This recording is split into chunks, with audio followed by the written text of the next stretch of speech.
चालू झाले आता बडी बद्दल काही नाही.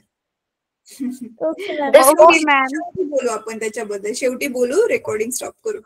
बर, आता मी काही क्वेश्चन्स विचारणार आहे. आपला प्रकाशाचे परावर्तन धडा चालू आहे. येस, मला काही क्वेश्चन्स विचारायचे, ते क्वेश्चन्सचे आन्सर्स हवेत. मला कोण सांगेल बहिर्वक्र आरसा काय असतो? क्विकली सांगायचंय. हात वर करा, मी नाव घेईल. बहिर्वक्र आरसा काय असतो? आरसा रे, नॉर्मल बहिर्वक्र आरसा. बस एवढा 30 मुलांमधून एकाच मुलाला माहितीये. इंग्लिश सानिया सांग बेटा. Yes ma'am.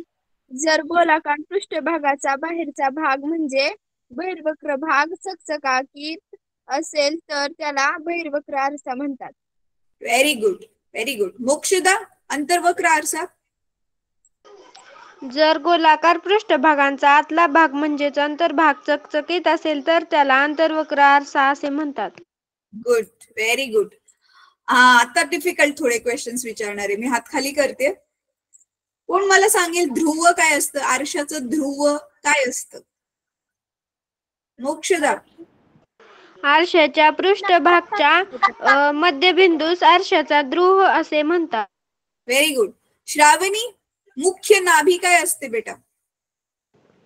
आरशाचा ध्रुव आणि वक्रता केंद्र यातून जाणाऱ्या सरळ रेषेस आरशाचा मुख्य अक्ष असे म्हणतात. मी मुख्य नाभी विचारलेलं. बरं ठीक आहे. वरुण, मुख्य नाभी सांगशील काय असतं वरुण? Ma'am focus. हा, इंग्लिश ट्रान्सलेशन नाही विचारलंय मी. मी सांगू का मुख्य नाभी? अरे मी नाव घेणार बेटा, सगळं मी सांगू नका करू. स्नेहल सांग. मुख्य नाभी ना मॅम? हा, मुख्य नाभी. बहिर्गोल आरशाच्या मुख्य अक्षाला समांतर असलेली आपत्ती किरण परावर्तनानंतर आरशामागील मुख्य अक्षावरील एका विशिष्ट बिंदूपासून असल्यासारखे भासतात. या बिंदूला बहिर्गोल आरशाची मुख्य नाभी म्हणतात. बर, ठीक आहे. चला आता आपण क्लास चालू करूयात. क्विकली मी रिवाइज करून देते आतापर्यंत आपण काय काय शिकलोय, कारण बऱ्याच दिवसानंतर भेटतोय आपण. तर त्याच्यानंतर ना मग आपण आजचा पुढचा क्लास चालू करू. आता इथून मुलांनो, आजचा जो आपला तास आहे तिथून तुमचं ऍक्च्युअल मध्ये परीक्षेत जे इम्पॉर्टंट गोष्टी येणार आहेत ते काय कसं करायचंय ते शिकवणार आहे मी तुम्हाला. तर नीट लक्ष देऊन क्लास करायचंय खूप छानपैकी, नाहीतर नंतर मग समजणार नाही, विसरायला होईल.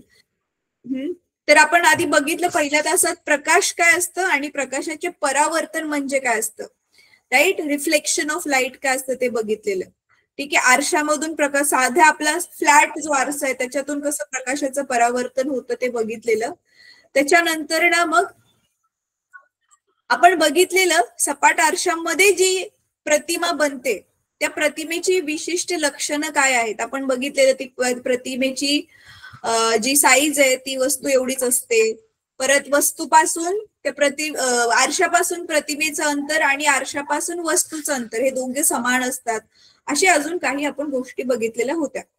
त्याच्यानंतर ना आपण हे बघितलेलं, जर आपण दोन सपाट आरसे असे एकमेकांशी दोन घेऊन ते एकमेकांशी एक विशिष्ट अँगल वरती सेट केले, कोन बनवून त्याच्यावरती सेट केले, तर त्याच्यावरून किती प्रतिमा बनतात त्याचं सूत्र बघितलेलं. आणि आपण काही ते टेबल बनवून प्रतिमा किती अंशाला किती प्रतिमा बनतील ते टेबल पण काढलेलं आपण. त्याच्यानंतर ना मग आपण काय बघितलेलं, एक स्लाइड मी मिस केली. हे नियमित परावर्तन आणि अनियमित परावर्तन आपल्या आरशाद्वारे किंवा खडबडीत पृष्ठभागाद्वारे कसं होतं हे पण बघितलेलं.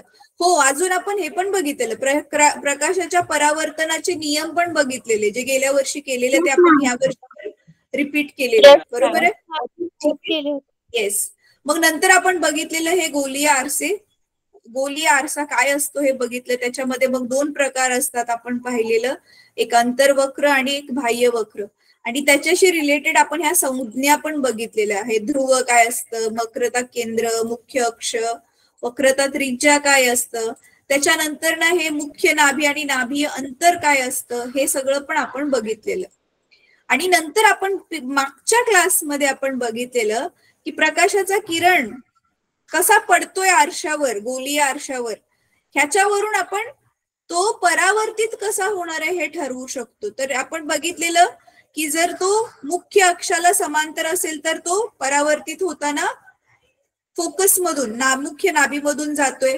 तो पडतानाच आडवा असा वाकडा पडतोय, मुख्य नाभीमधून जाऊन वाकडा पडतोय, तर नंतर तो माघारी येताना समांतर बनेल. तर असे आपण टोटल 5 ह्याचे नियम बघितलेले होते गेल्या वेळी, जर तुम्हाला आठवत असेल तर. आणि ह्याच्या आकृत्या पण मी तुम्हाला ड्रॉ करायला सांगितलेल्या नोटबुक मध्ये. हा बेटा. येस मॅम तुम्ही फोटो पाठवले होते आम्ही.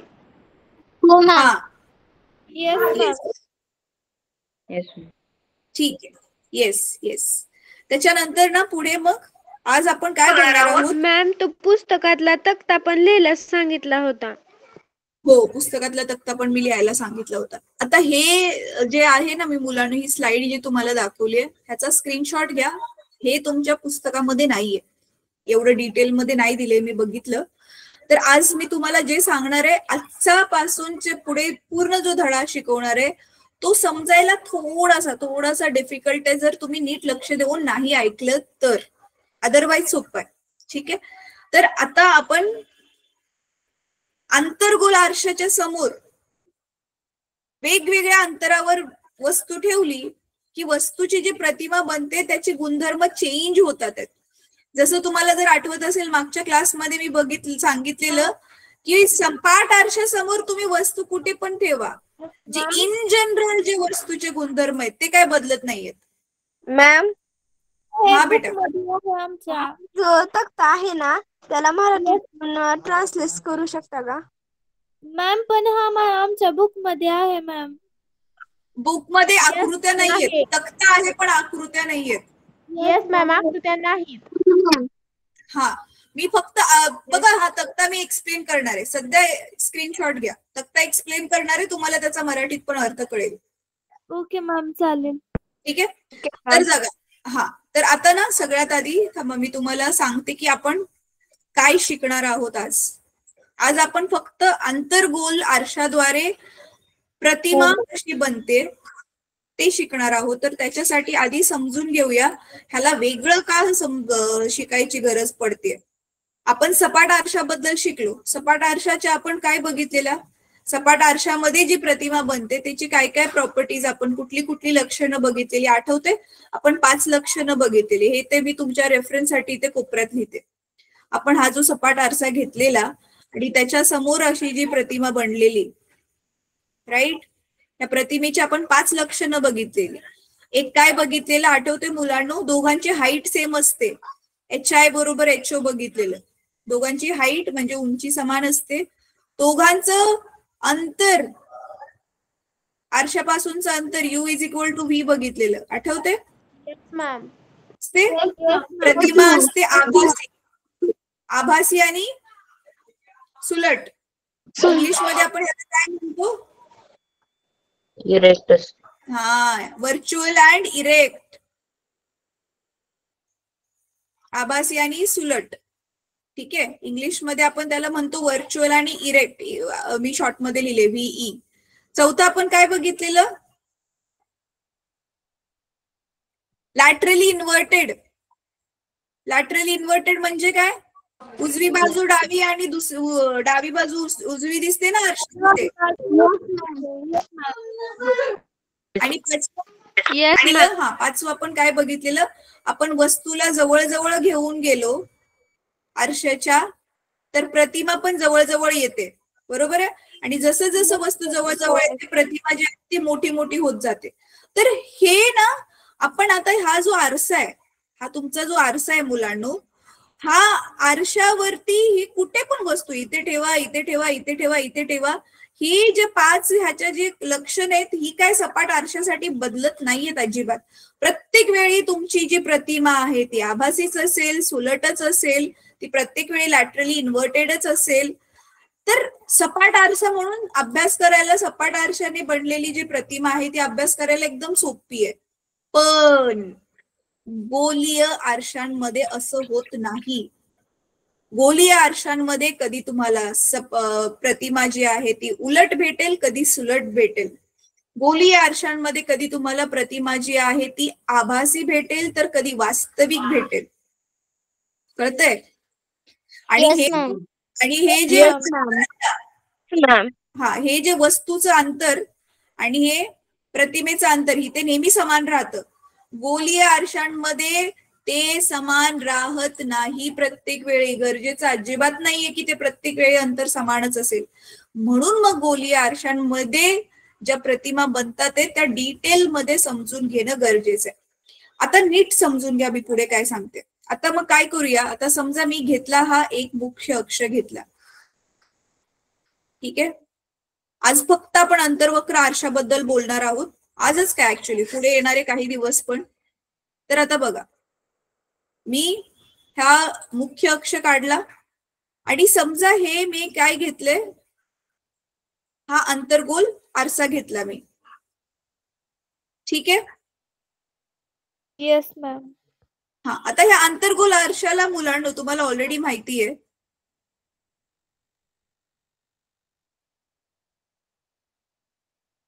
ह्याचं काय असेल, एक वक्रता केंद्र असेल सी आणि त्याची एक मुख्य नाभी पण असेल एफ.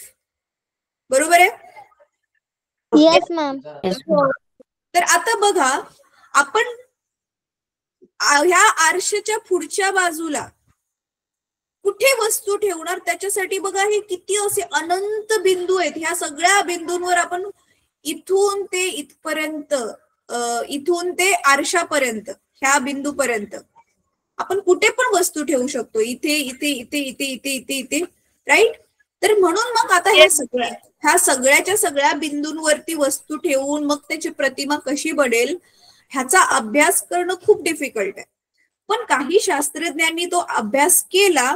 मग त्यांना काय आढळलं, त्यांना आढळलं आपण ह्या सगळ्या प्रतिमांना फक्त 6 ग्रुपमध्ये वाटून देऊ शकतो. कारण त्या त्या ग्रुपमधल्या प्रतिमा ज्या आहेत ते सेम सेम आहेत. एका ग्रुपमध्ये मिळणाऱ्या प्रतिमा सगळ्या सेम होत्या, दुसऱ्या ग्रुपमध्ये मिळणाऱ्या सगळ्या प्रतिमा सेम होत्या.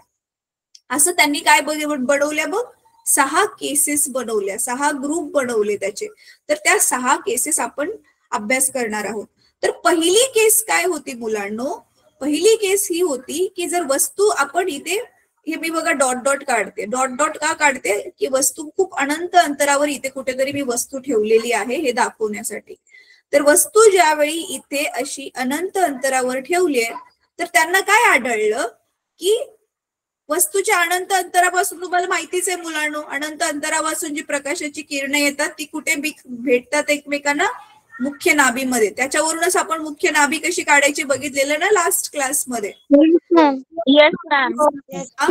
तर मग त्यांना आढळलं वस्तू ज्यावेळी अनंत अंतरावर असते, मग आता ते अनंत अंतर कुठे पण किती पण असू दे. आता से फॉर एक्झाम्पल, हा जो घरामध्ये आता मी बल्ब लावलाय आणि माझ्या हातामध्ये मी इथे ती भिंग पकडला, तर त्या भिंगाच्या नाभी अंतराच्या तुलनेत हे अंतर अनंत आहे. मग हा बल्ब इथे लावलेला असू द्यात, वरती टेरेसवर लावलेला असू द्यात, नाहीतर सूर्याचा तिथे लावून ठेवला आपण बल्ब, ते अंतर आपण अनंतच मानणार सगळ्या केसेसमध्ये, ठीक आहे.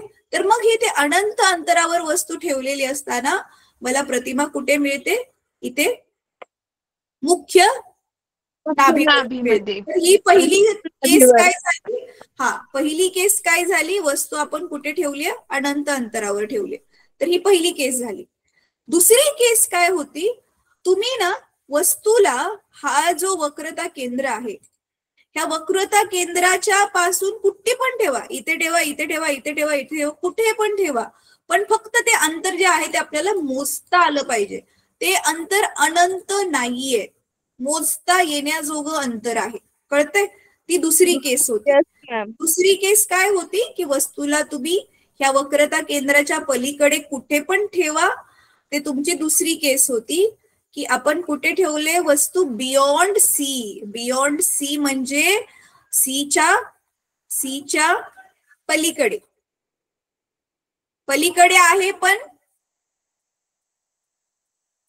एका फायनाइट डिस्टन्सवर आहे. फायनाइट डिस्टन्स म्हणजे मोजता येण्या अंतरावरती आहे.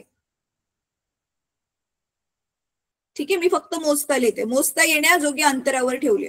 मग इथे ठेवलेली असताना त्यांना काय दिसलं, की ही प्रतिमा कुठे बनली माहितीये मुलांनो, सी आणि एफ च्या मध्ये कुठेतरी बनली अशी प्रतिमा. म्हणून बघा मी सेम कलर वापरलाय. सी आणि एफ च्या मध्ये कुठेतरी प्रतिमा बनली आणि त्या प्रतिमेची लक्षणं काय होती, ज्यावेळी ती अनंत अंतरावर बनलेली त्यावेळी ती प्रतिमा काय होती, वास्तविक होती आणि अशी एकदम छोटीशी बिंदू स्वरूपात दिसणारी होती. वस्तू खूप मोठी होती, प्रतिमा एकदम छोटी, म्हणून मग ती काय होती, एकदम छोट्या साईजची मुख्य नाभीवर बनलेली आणि ती वास्तविक आणि उलटी होती. आता मग ज्यावेळी आपण इथे दुसऱ्या केसमध्ये सीच्या पलीकडे ठेवली त्यावेळी थोडीशी ती वस्तू म्हणजे प्रतिमा थोडी मोठी झाली, पण वस्तूच्या तुलनेत ती छोटीच होती. आणि कशामध्ये बनली ती प्रतिमा, कुठे प्रतिमेचं पोझिशन कुठे बनली ती प्रतिमा, सी आणि एफ च्या मध्ये बनली. तिसऱ्या केसमध्ये मग त्यांनी काय केलं, 2 केसेस झाल्यावरती तिसऱ्या केसमध्ये काय केलं, वस्तूला बरोबर सी वर ठेवलं. कुठे ठेवलंय, सी वर, वक्रता केंद्रावर. तर त्यांनी काय बघितलं, अरे प्रतिमा पण बरोबर सी वर बनते आणि ती सेम टू सेम उंचीची आहे, पण ती उलटी आहे. दोघांची उंची, समजा वस्तूची उंची 2 सेंटीमीटर आहे, तर ही प्रतिमेची पण उंची 2 सेंटीमीटरच होती, ती उलटी होती आणि ती पण वास्तविक होती, आपल्याला पडद्यावर दिसेल अशी होती. ही झाली तिसरी केस. चौथी केस मध्ये काय केलं त्यांनी, वस्तूला सी आणि एफ च्या मध्ये कुठे पण ठेवा. सी आणि हे बघा, आता हे सी आणि एफ च्या मध्ये एवढे सगळे खूप सारे बिंदू आहेत, दिसतात आहेत. आपण सी आणि एफ च्या मध्ये मग कुठे पण ठेवू शकतो. आता समजा मी ठेवते त्या वस्तूला इथे कुठेतरी ठेवलं मी, ठीक आहे. तर त्यांना काय आढळलं, प्रतिमा त्यांना ह्या सीच्या पलीकडे इकडे कुठेतरी अशी मिळाली आणि ती जरा मोठी होती, दिसायला ती वस्तूपेक्षा मोठी होती, पण ती पण उलट होती ती आणि वास्तविक होती. मग नंतर काय केलं त्यांनी, कुठे ठेवली वस्तू, एफ वर ठेवली. नाभी अंतरावर ठेवल्यावर त्यांना आढळलं की त्यांना प्रतिमा जी आहे ती अशी अनंत अंतरावर आणि खूप मोठ्या आकाराची प्रतिमा मिळाली. ती उलटी होती, अनंत अंतरावर मिळाली, खूप लांब मिळाली मिरर पासून आणि ती खूप मोठी होती, उलटी होती, पण वास्तविक होती. स्क्रीनवर आपण तिला बघू शकतो. मी तुम्हाला एक व्हिडिओ दाखवणारच आहे, ठीक आहे. त्याच्यानंतर ना मग शेवटची केस काय आहे, 6वी केस काय होती, इथे पी आणि एफ च्या मध्ये कुठे पण, आता पी आणि एफ च्या मध्ये बघा खूप सारे बिंदू आहेत, तर पी आणि एफ च्या मध्ये कुठे पण त्यांनी जे आहे ते वस्तू ठेवली अशी. आणि आता चमत्कारच झाला एक वेगळा, इथे ज्यावेळी पी आणि एफ च्या मध्ये वस्तू ठेवलेली असताना त्यांना प्रतिमा मिळाली इथे मागे. आणि ही जी प्रतिमा होती ही होती आभासी, जसं आपल्याला आरशामध्ये मिळतं ना. त्या दिवशी तुम्हाला आठवतंय ना, चम्मच जवळ घेतल्यावर आपण एकदम मोठं दिसत होता चेहरा त्याच्यात, ती केस आहे ज्यावेळी खूप जवळ ज्यावेळी आपण वस्तू घेतोय ह्या गोलीय आरशाच्या, त्यावेळी आरशाच्या मागे प्रतिमा बनते, वस्तूच्या तुलनेत ती मोठी आहे आकाराने आणि ती सुलट आहे, सरळ आहे. असा वाला जो आरसा आहे ना मुलांनो, आपल्या ह्याच्या दुकानामध्ये वापरतात, डॉक्टरकडे दाताचं इमेज बघायला, परत सलोन म्हणजे आपलं केस कापणाऱ्याला काय म्हणतो आपण, न्हावी म्हणतो का, दुकानामध्ये बघा असं चेहरा मोठा मोठा दिसतो त्या आरशामध्ये, म्हणजे ते दाढी वगैरे करताना छोटे छोटे केस त्यांना दिसतील आणि कट नाही होणार स्किन, म्हणून ते मोठे मोठे आरसे तिथे असतात. तर असं मग हे शास्त्रज्ञांनी काय केलं, आणि वापरतात. हा, तर असं 6 केसेस बनवल्या, सगळे एवढे अनंत बिंदूंवरती जे आहेत त्या वस्तू ठेवून त्याचा अभ्यास करून मग त्यांना काय जाणवलं, आता नीट बघा मी काय सांगते. प्रत्येक वेळी अनंत अंतरावर, कुठे पण अनंत अंतरावर वस्तू ठेवल्यावरती प्रत्येक वेळी तिचं प्रतिबिंब कुठे बनलेलं, इथे एफ वरतीच बनलेलं. मग ही झाली पहिली केस, ठीक आहे. त्याच्यानंतर सी पासून कुठे पण ठेवा पुढे, पण मोजता येईल ह्या अंतरावर ठेवल्यावरती त्यांना प्रत्येक वेळी जी प्रतिमा भेटली ती सी आणि एफ च्या मध्येच भेटली आणि ती नेहमी ती वस्तूपेक्षा ती छोटीच होती आणि ती वास्तविक होती आणि आपण उलट होती ती. तर ही झाली आपली दुसरी केस. तिसरी केस एकदम सोपी आहे. सी वर ठेवल्यावर त्यांना प्रतिमा पण कुठे भेटलेली आहे, सी वरच भेटली आणि एकदम सेम टू सेम आकाराची त्यांना प्रतिमा भेटली, पण ती उलटी भेटली. म्हणजे डोकं वर पाय खाली आहेत नॉर्मली वस्तूचे, प्रतिमेमध्ये काय झालं असेल, पाय वरती आणि डोकं खाली, पण सेम टू सेम. तिसरी मग काय, सी आणि एफ च्या मध्ये कुठे पण ठेवा, इथे प्रतिमा कुठे भेटली, सीच्या पलीकडे इथे भेटलेली आहे आणि ती थोडीशी मोठी होती आकाराने.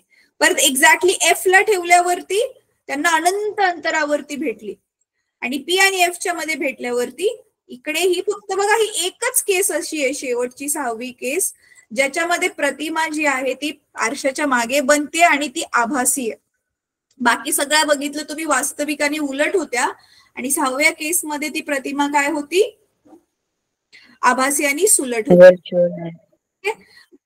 आभासी आणि तर आता ह्या सगळ्या 6च्या 6 केसेस आपण एक एक करून अभ्यास करणार आहोत, ज्याचा तक्ता ज्याचा स्टेबल तुमच्या पुस्तकामध्ये दिलाय. पण हे नक्की कसं होतंय आणि कसं दिसतंय प्रॅक्टिकली आधी जर आपण प्रयोगशाळेमध्ये जर करून बघितलं, आता आपण समोरून असतो ना, मी तुम्हाला हे करूनच दाखवलं असतं प्रयोगशाळेमध्ये, पण काय हरकत नाही, मी तुम्हाला एक व्हिडिओ दाखवते, तो प्रयोग त्यांनी करून बघितलाय आणि मग त्यांना खरंच ह्या 6 केसेस कशा कशा मिळालेत ते मी तुम्हाला ह्या व्हिडिओमध्ये दाखवते. मॅम, हा बेटा, त्या दिवशी पण तुम्ही एक व्हिडिओ दाखवला होता मेणबत्तीचा. हा ठीक आहे. आता ना मुलांनो, मी हा व्हिडिओची लँग्वेज काही जरी असली तरी काळजी नका करू, मी तुम्हाला एक्सप्लेन करेन. ऍक्च्युली काय आहे ना, मोस्टली ना इंग्लिश लँग्वेज मधल्या व्हिडिओ चांगल्या क्वालिटीचे आहेत, ते जरा चांगल्या बनवलेत. थोडं थोडं तेवढं इंग्लिश तर तुम्हाला कळतच म्हणा, तरी पण मी एक्सप्लेन करेल, काळजी नका करू तुम्ही. Okay ma'am. Yes ma'am. हा, तसं पण आता 1 वर्षच राहिलंय मध्ये, 1 वर्षानंतर तुम्हाला इंग्लिशच बोलायचंय. Yes ma'am. I hope yes ma'am. हा विचार करून भीती नाही वाटत, एक्साइटमेंट वाटत असेल. चला, येस मॅम. हा, image formation by concave mirror. चला बघूयात आता. थांबा, हा याचा आवाज चालू करते.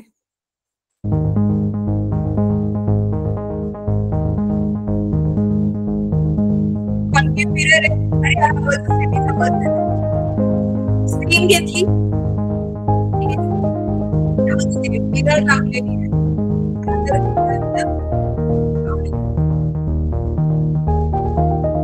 हे बघा, नीट बघा मुलांना, इथे काय केलंय. इथे हे मिरर होल्डिंगचं हे लाकडाचं स्टँड आहे, ज्याच्यामध्ये ती मिरर घालून ठेवली आपण. तर हे पोल दिसतंय तुम्हाला, इथे आहे त्याचा, येस मॅम. हा, यात त्याचं फोकस आणि इथे आहे त्याचं सी. हे मुख्य नाभी आहे आणि इथे वक्रता केंद्र आहे.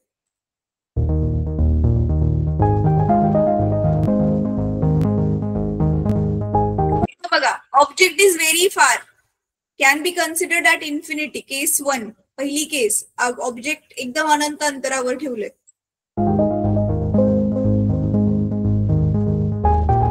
आता मुलांनो, ह्यांनी व्हिडिओ शूट करताना एक मिस्टेक काय केली माहितीये का, हे राईट बाजूने कॅमेरा घेतला, लेफ्ट बाजूने घ्यायला पाहिजे होता, कारण आपण आपल्या दृष्टीच्या तुलनेत नेहमी लेफ्ट साईडला वस्तू ठेवतो, पण इथे आपल्याला इथे राईटला दिसते, म्हणून बघा पोलच्या राईट साईडला उजव्या बाजूला आपल्याला एफ आणि सी दिसते, ते लेफ्टला दिसते, पण काय हरकत नाही, आपण समजून घेऊया त्याला. चला, तर आता दिसते तुम्हाला मुलांनो, ही दिसत आहे. एफ आणि सीच्या तुलनेमध्ये ही वस्तू बघा, ही जी कॅन्डल ठेवली ती खूप लांब ठेवली, त्या पेजच्या बाहेर ठेवली, म्हणून आपण तिला अनंत अंतरामध्ये समजणार आहे. आणि हे सफेद सफेद इथे दिसते, हे माझा कर्सर जिथे गोल फिरतोय, ही स्क्रीन आहे. त्या स्क्रीनवरतीच, ह्या पडद्यावरतीच आपण ती प्रतिमा बघणार आहोत. तुम्हाला प्रतिमा बनलेली आहे, छोटासा बिंदू. Yes ma'am. बघा, आणि हे बघा बरोबर एफ वरती ठेवलंय, ते स्क्रीन एफ वरती ठेवली असताना त्याची प्रतिमा बनली आहे, ती आपल्याला स्क्रीनवर दिसतेय आणि खूप जवळून बघितलं तुम्हाला कळेल ती उलटी आहे. आणि बघा, म्हणून ह्या कॅन्डलची जी ऍक्च्युअल फ्लेमची जी साईज आहे त्याच्या तुलनेत ती एकदम बिंदू आहे, म्हणून आपण म्हणतो हिला हायली डिमिनिश्ड पॉइंट साईज. इंग्लिशमध्ये हायली डिमिनिश्ड म्हणजे खूप लहान, डिमिनिश्ड म्हणजे खूप लहान, हायली म्हणजे खूप, डिमिनिश्ड म्हणजे खूप लहान, पॉइंट साईज बिंदू आकारा एवढी. म्हणजे आपल्याला प्रतिमा काय मिळतेय, हायली डिमिनिश्ड आहे, पॉइंट आकाराची आहे, व्हर्च्युअल आहे की इरेक्ट, व्हर्च्युअल आहे की काय म्हणतात व्हर्च्युअलच्या अपोजिट, रिअल इमेज आहे, वास्तविक आहे ही, कारण पडद्यावर आपल्याला दिसते ती वास्तविक आहे, आणि उलट आहे, व्हर्च्युअल आणि इन्व्हर्टेड आहे. ठीक आहे, सॉरी, रिअल आणि इन्व्हर्टेड आहे.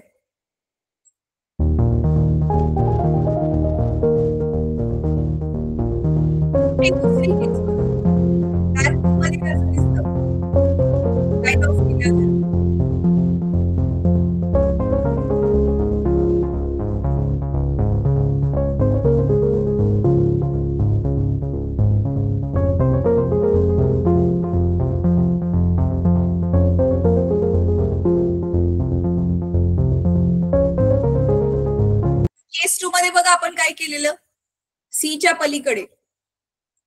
पलीकडे पण मोजता येईल एवढं अंतर दिसतंय तुम्हाला? Yes ma'am. Yes, ma'am. Yes.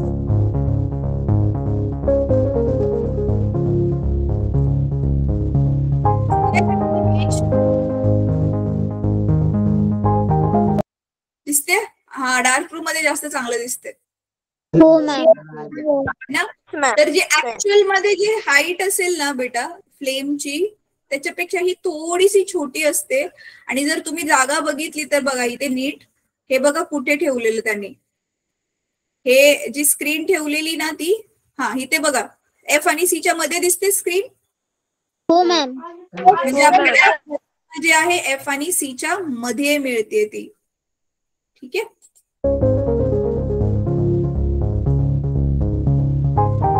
which is formed between F and C.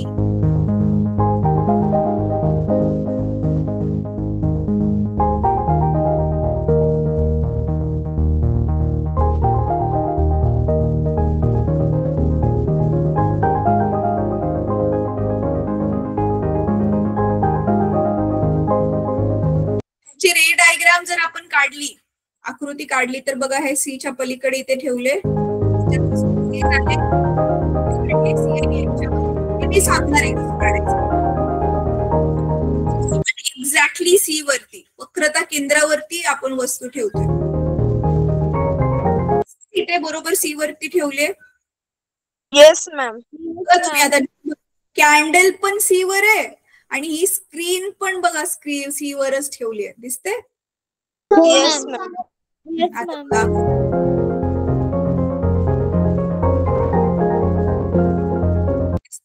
बरोबर खालच्या त्या फ्लेमच्या वरच्या डोक्यावर आकृती बनली, प्रतिमा बनली.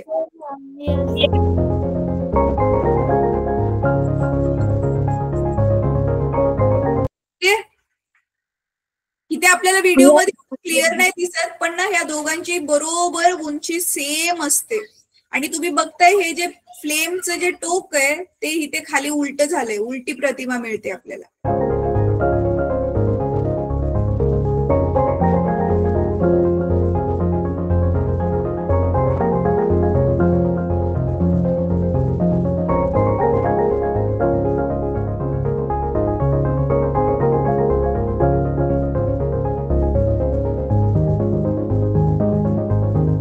चौथी केस तुम्हाला कळतं, आपण ना जवळ जवळ जवळ जवळ असं आणत चाललोय, मिररच्या जवळ जवळ आणत चाललोय वस्तू. आता सी आणि एफ च्या मध्ये कुठे पण चालेल. आणि एक्झॅक्टली थोडं मध्ये ठेवलंय, तुम्ही थोडं लेफ्टला घेतलं किंवा थोडं राईटला घेतलं तरी चालेल, पण कंडिशन ही आहे की एफ आणि सी च्या बरोबर दोघांच्या मध्येच पाहिजे. सी वर ठेवलं तरी नाही चालणार, एफ वर ठेवलं तरी नाही चालणार, दोघांच्या मध्येच असलं पाहिजे. बघा स्क्रीन कुठे ठेवले दिसते? सीच्या ठेवली आहे. तुम्हाला कळतं स्क्रीन आपण लांब लांब लांब करत घेत चाललोय बघा. आधी F वर होती स्क्रीन, मग अशी लांब लांब स्क्रीन लांब लांब चालली आहे आणि वस्तू जवळ जवळ जवळ येते. Yes ma'am.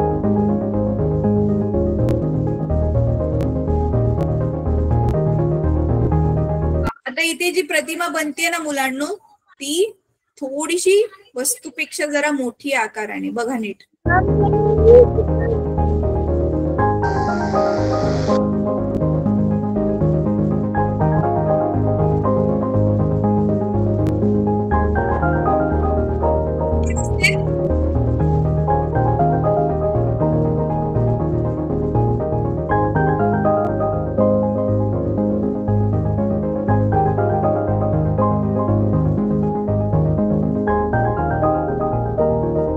हे नीट बघा बर का. एक्झॅक्टली F ला आपण ठेवलंय ऑब्जेक्ट. F ला ठेवल्यावर काय होतंय?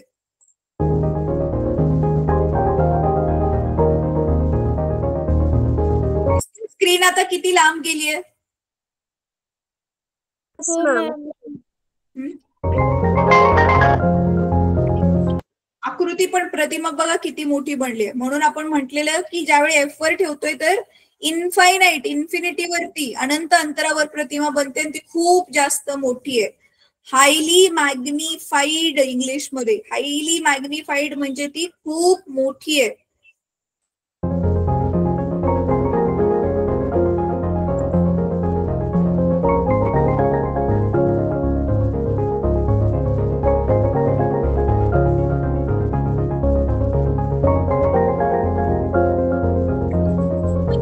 दिसलं ते कसं उलटी येते है ना?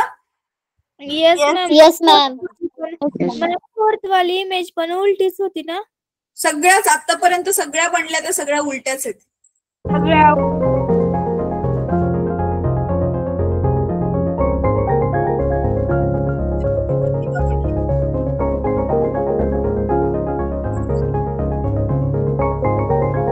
तुम्ही P आणि F च्या मध्ये ठेवले.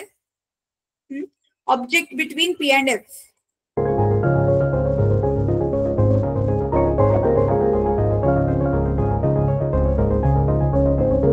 इमेजेस नाही मिळाली त्यांनी ना. इथून एकदम आरशाच्या जवळून लांब लांब लांब लांब लांब लांब लांब अशी स्क्रीन घेऊन गेले, पण काय स्क्रीनवर इमेज मिळालीच नाही, प्रतिमा नाही मिळाली. का? ह्या शेवटच्या केसमध्ये स्क्रीनवर प्रतिमा का नाही मिळत? कारण प्रतिमा जी आहे ही वास्तविक नाहीये, रिअल नाहीये.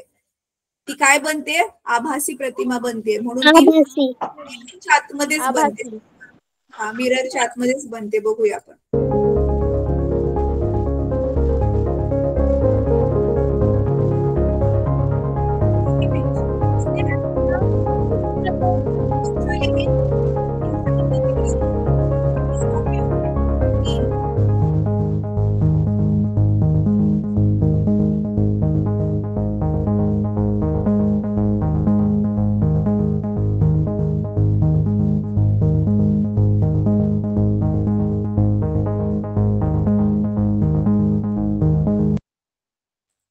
मॅम म्हणजे इतक्या वेळ जेवढ्या आपण प्रतिमा दाखवल्या त्या आरशामध्ये दिसल्या नाहीत का?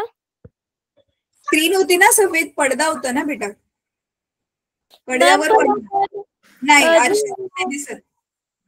Yes ma'am. आरशात पण नाही दिसत. ठीक आहे, चला. तर आता ह्याच 6 केसेस आपण एक एक करून उद्यापासून समजून घेणार आहे आणि ह्याच 6 केसेसचा तक्ता तुमच्या पुस्तकात दिलाय. थांबा, मी तो तुम्हाला दाखवते, म्हणजे तुम्हाला आराखडा तरी कळेल की आपण काय करणार आहोत नक्की. एक सेकंड थांबा. Yes ma'am. मॅम चला, तुमच्या पुस्तकामध्ये पण ओपन करा तोपर्यंत स्वतःच्या समोर. येस मॅम, केला आहे. बर बर बर. ते आभासी प्रतिमा सवासी होती ना, उलटी नव्हती. हा, आभासी प्रतिमा कधीच नेहमी लक्षात ठेवा मुलांनो. वास्तविक प्रतिमा उलटी असते आणि आभासी प्रतिमा नेहमीच उलटी असते. Okay ma'am.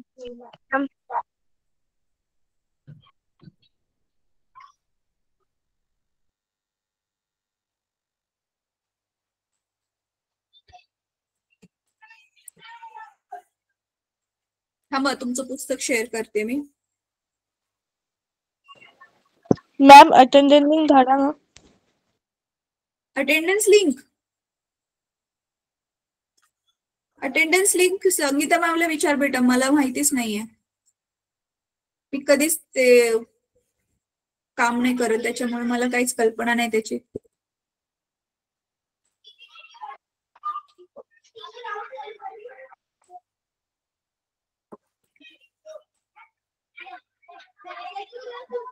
Sangeeta ma'am attendance link धाडा ना.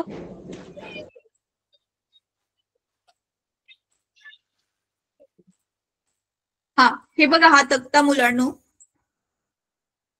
दिसतोय तुमच्या डोळ्यासमोर तुम्हाला हा तक्ता बघा. मी राईटले ते येस कॉपी मॅम, दिसत आहे. मॅम तुम्ही हेच लिहायला सांगितलं हो होतं. मॅम, दिसत आहे.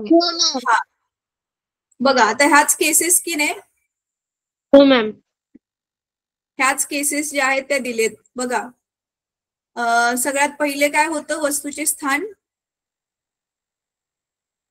अच्छा इथे ना उलट दिले मुलांना, आपण उलट जाऊया. वक्रता केंद्रापासून खूप दूर अनंत अंतरावर, शेवटची केस आपण पहिली बघितली इथे व्हिडिओमध्ये. तर हे पहिली केस घेऊया. तर अनंत अंतरावर असताना आपण काय बघितलेलं, इथे बरोबर नाभीवरती त्याची प्रतिमा बनते. ती वास्तविक आहे, उलट आहे आणि बिंदू रूप आहे, वस्तूच्या तुलनेत एकदम छोटा बिंदू बनलेला. परत दुसरं काय केलेलं, वक्रता केंद्राच्या पलीकडे म्हणजे बियॉन्ड सी, ही वाली सेकंड वाली केस, हे बघा ही वाली. तर ह्याच्यामध्ये आपण काय बघितलेलं, सी आणि एफच्या मध्ये आपल्याला ही ब्ल्यू कलरची प्रतिमा मिळालेली. वक्रता केंद्र आणि नाभी यांच्यामध्ये आपल्याला प्रतिमा मिळते. प्रतिमेचं जे स्थान आहे हे बघा, हे प्रतिमेचं स्थान. आणि काय होती ती, वास्तवाने उलट होती आणि वस्तूच्या तुलनेत छोटी होती ती आकाराने. परत एक्झॅक्टली इथे सी वर वक्रता केंद्रावर ठेवलेली असताना प्रतिमा पण वक्रता केंद्रावरच मिळाली, पण उलटी मिळाली, खाली मिळाली. ती होती वास्तवाने उलट आणि आकार होता मूळ वस्तू एवढा, सेम साईज, जेवढी वस्तू आहे तेवढीच प्रतिमा. त्याच्यानंतर ना मग पुढची केस काय होती, आपण आता सीच्या आणि एफच्या मध्ये इथे शिफ्ट केलेली बघा, ही पर्पल कलर. तर वक्रता केंद्र आणि नाभी यांच्यामध्ये आपण वस्तू ठेवली आणि आपल्याला वक्रता केंद्राच्या पलीकडे बघा, इथे आपल्याला ही पर्पल कलरची इमेज मिळालेली, प्रतिमा मिळालेली. ती पण वास्तव होती आणि उलट होती आणि वस्तूपेक्षा थोडीशी ती आकाराने मोठी असते. आणि ज्यावेळी आपण नाभीवर बरोबर ही ग्रीन कलर जो दिसतोय, एफ वरती ठेवल्यावर मला इथे अनंत अंतरावर इकडे मिळाली प्रतिमा आणि ती काय होती, वस्तूपेक्षा खूपच मोठी होती. बघा इथे लिहिलंय, अनंत अंतरावर मिळाली आहे, खूपच वास्तवाने उलट आणि खूप जास्त मोठी आहे.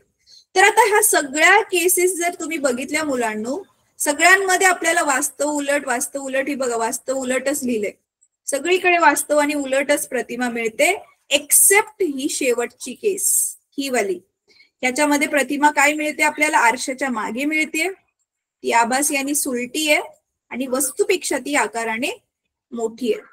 तर आता ना मी काय म्हणते ते नीट ऐका. तर तुमचं जे हे अंतर्वक्र आरसा आहे ना, हा अंतर्वक्र आरसा तुमचा ऑलराऊंडर आरसा आहे.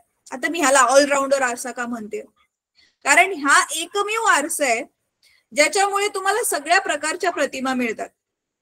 बघा, वास्तविक प्रतिमा पण भेटली, आभासी प्रतिमा पण भेटली, वस्तूच्या सेम साईज एवढी पण प्रतिमा भेटली, वस्तूपेक्षा मोठी पण भेटली, वस्तूपेक्षा छोटी प्रतिमा पण भेटली. म्हणून जो हा अंतर्वक्र आरसा आहे ना, हा आपल्या दैनंदिन जीवनामध्ये खूप वेगवेगळ्या ठिकाणी वापरला जातो. जसं आता मी मगाशी म्हटलं, न्हाव्याच्या दुकानामध्ये वापरला जातो, सलॉन मध्ये वापरला जातो आपली प्रतिमा मोठी बघण्यासाठी. त्याच्यानंतर ना तुम्हाला माहितीये मुलांना, आपल्या गाड्यांच्या ज्या हेडलाइट्स असतात ज्याच्यामधून लाईट येते, त्या हेडलाइट्स मध्ये पण हा वापरला जातो. हेडलाइट्स मध्ये पण हा वापरला जातो. परत मॉल्स मध्ये वगैरे पण वापरला जातो, शॉपिंग मॉल्स जे असतात शहरांमध्ये. तर असे खूप सारे ह्याचे उपयोग हॉस्पिटलमध्ये पण, हॉस्पिटलमध्ये पण वापरला जातो ऑफकोर्स. तर आता इथे आपल्या हा 6 केसेस आता आज आपण समजून घेतल्या. एक केस जी आहे ती आपण उद्यापासून म्हणजे नेक्स्ट क्लास पासून स्टडी करणार आहोत. त्याची ती रे डायग्राम कशी काढायची ते मी तुम्हाला शिकवणार आहे. परीक्षेत रे डायग्राम काढायला डेफिनेटली येते म्हणजे येते. आता जे सांगते नीट नोट करा. नेक्स्ट क्लासमध्ये ऑनलाईन क्लास जॉईन करायच्या आधी तुमच्याकडे तुमचं पूर्ण ती कंपास पेटी पाहिजे. त्याच्या आतमध्ये ते कंपास, स्केल, पेन्सिल, इरेझर सगळं पाहिजे व्यवस्थित नोटबुक मध्ये. ठीक आहे. क्लास संपल्या मी सांगेल त्या आकृत्यांचा फोटो ग्रुपमध्ये टाकायला. ठीक आहे. तर झालं पाहिजे ते रेडी. तर आता आजचा होमवर्क काय आहे? आजचा होमवर्क हा आहे की हा टेबल तुमचा पाठ व्हायला पाहिजे. नीट केसेस समजून घेतल्या तर आता पण पाठ झाला असेल तुमचा अर्ध्यापैकी. तर हा पाठ करायचा पाठ होऊन जातो. हा. आणि दुसरी गोष्ट टेबल पाठ करतो आम्ही. तुम्ही नेक्स्ट क्लास मध्ये विचारा. हा चालेल. तर हा टेबल पाठ करायचंय. आणि दुसरी गोष्ट, आंतरगोल आरशाचे दैनंदिन जीवनामध्ये कुठले पण 5 उपयोग लिहून काढायचे नोटबुक मध्ये, जे आता आपण डिस्कस केले. ठीक आहे. चला तर मग आता आजचा क्लास आपण थांबवूया. मॅम होमवर्क उद्या टाकला तर चालेल का? कारण मोबाईलचा कॅमेरा खराब झालाय, दुसऱ्याच्या मोबाईल वरून काढून सेंड करावा लागेल. हा बेटा, होमवर्क तसं पण तुम्हाला अजून एक एक्स्ट्रा दिवस नेहमी दिलेलाच असतो ना, आपलं ते ठरलेलंच आहे. मॅम हो. Yes ma'am. ठीक आहे. नेक्स्ट